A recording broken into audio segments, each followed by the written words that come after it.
পুরুষ মানুষ মনে করে বউকে সময় দেওয়া হচ্ছে তার পাশে বসে মোবাইল টাইপিং করা। এটা কিন্তু একদমই না। আমরা স্বামী স্ত্রী একসাথে সংসার করলেও কিন্তু আমাদের মাঝে মাঝে উচিত একটু কোয়ালিটি টাইম স্পেন্ড করা, একটু বাইরে ঘুরতে যাওয়া, হোক সেটা বেশি লাক্সারিয়াস না হোক, একটু চা খেতে যাওয়া, একটু কফি ডেটে যাওয়া, একটু পিজার খেতে যাওয়া, একটু রিক্সায় ঘুরতে যাওয়া। তো আজকে আমার মনটা বেশ খারাপ লাগছিল, বরিশালের জন্য মনটা বেশি খারাপ লাগছিল। আব্বু আম্মুকে অনেক মিস করছিলাম। আর বাইরে একটু বৃষ্টি, একটু না বেশ ভালোই বৃষ্টি হচ্ছিল। তো তোমাদের ভাইয়া বলল চলো আমরা একটু ঘুরে আসি।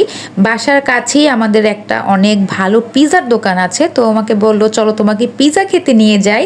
আরও জানে যে বরাবরের মতোই আমি খেতে অনেক পছন্দ করি, আর খাওয়া দাওয়া হলে আমার মন ভালো হয়ে যায়।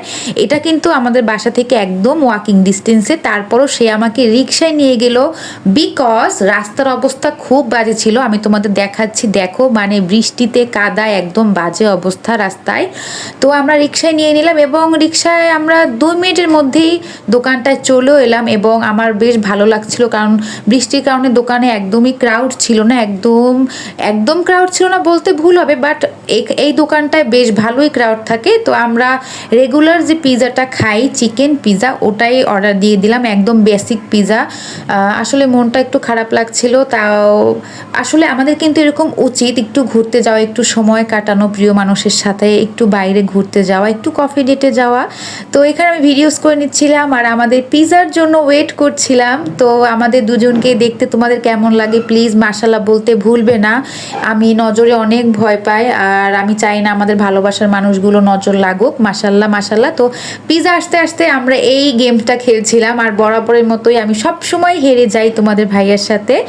তো এখানে আমি একটু ভিডিওস করে নিচ্ছিলাম, বাইরে একটু একটু বৃষ্টি হচ্ছিল, ঠান্ডা ঠান্ডা ওয়েদার, ভালোই লাগছিল আমার কাছে। তো কথা বলতে বলতে আমাদের পিজাটা চলেই এলো অ্যান্ড পিজাটা taste just wow wow. Pizza খেয়েই তো বললাম যে মন ভালো হয়ে যাবে, মানে গিয়েছিল।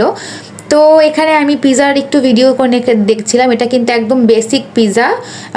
আর এই হচ্ছে আমার রিভিউ, মানে আমি পিজাটা পেয়ে দেখো বাচ্চাদের মতো কি খুশি হয়ে গিয়েছি। মানে আমি কিন্তু অনেক ফুডি, আমি খেতে বেশ ভালোবাসি। তো পিজাটা জাস্ট তোমাদের ভাইয়া জিজ্ঞাসা করছিল কেমন, আর আমি রিভিউ দিচ্ছিলাম ওয়াও।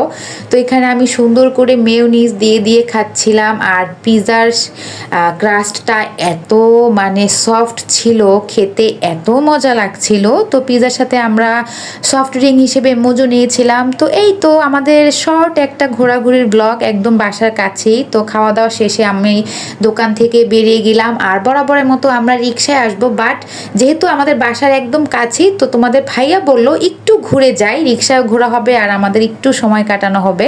তো এই হচ্ছে দোকানটা, এটা হচ্ছে ফরিদাবাদ আরসিন গেটে। তোমরা যারা পুরান ঢাকায় থাকো তারা তো চিনতেই পারবে। তো আমি দোকানটার ভালোভাবে একদম লোকেশনটা দেখিয়ে দিলাম, তোমরা ট্রাই করতে পারো যারা যারা পুরান ঢাকার আশেপাশে আছো। তো কথা বলতে বলতে আমার ভিডিওটা শেষ হয়ে গেল। আমার ভিডিওটা কেমন লাগলো তোমরা কমেন্ট করে জানাবে, কে কোথা থেকে আমার ভিডিও দেখছো তাও জানাবে। আমি ভিডিওটা আর বেশি লং করব না। তো সবাই ভালো থাকবে, আমাদের জন্য দোয়া করবে, আর প্রিয়জনকে একটু বেশি বেশি করে সময় দিবে। আল্লাহ হাফেজ।